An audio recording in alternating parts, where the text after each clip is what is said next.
என் இனிய வணக்கம். இந்த சிறிய பதிவின் தலைப்பு யார் எண்ணம் சிறந்தது? 2 துறவிகள் ஒன்றாக பயணம் செய்து கொண்டிருந்தார்கள். அவர்களில் ஒருவர் துறவியாக இருந்தாலும் அவசர தேவைக்கு கொஞ்சம் பணம் வைத்திருக்க வேண்டும் என்ற கொள்கை உடையவர். மற்றொருவரோ முற்றும் துறந்தவர்களுக்கு எதுவும் தேவையில்லை. அவர்களுக்கு தேவையை அறிந்து இறைவன் உதவுவார் என்ற எண்ணம் கொண்டவர். வழியில் ஆறு ஒன்று குறுக்கிட்டது. அதை கடந்தால்தான் அவர்கள் மேலும் பயணம் செய்ய முடியும். ஆற்றங்கரையில் படகோட்டி படகுடன் நின்றிருந்தான். பணம் இல்லாத துறவி, படகுக்காரருக்கு தர நம்மிடம் பணம் இல்லை. இரவை இங்கே கழிப்போம். பொழுது விடிந்ததும் யாராவது இங்கு வந்தால் நமக்கு உதவி கிடைக்கும்.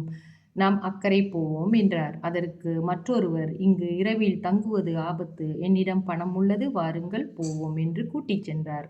மறுகரையை அடைந்ததும் பணம் வைத்திருந்த துறவியாக இருந்தாலும் நாம் சிறிதளவு பணம் வைத்திருக்க வேண்டும். என்னிடம் பணம் இருந்ததால்தான் இங்கு வர முடிந்தது. உங்களைப் போன்று நானும் இருந்திருந்தால் நம் நிலைமை என்ன? சிந்தித்து பாருங்கள்.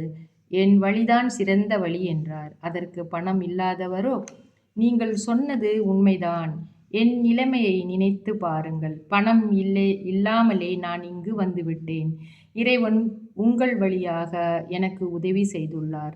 என் எண்ணத்தையும் மாற்றிக்கொள்ள வேண்டிய தேவையில்லை என உறுதியுடன் சொன்னார்.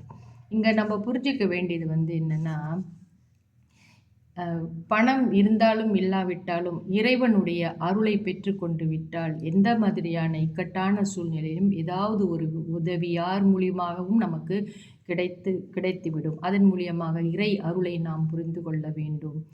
நம்ம எப்பவுமே ஒரு இறை நமக்கு உதவி செய்யும் என்ற எண்ணம், அந்த பக்தி உண்மையானதாக இருந்தால் கட்டாயமாக ஏதோ ஒரு வழியில் நாம் காப்பாற்றப்படுவோம் என்பதுதான் இங்கே குறிப்பிடுகிறார்கள். நன்றி, வணக்கம்.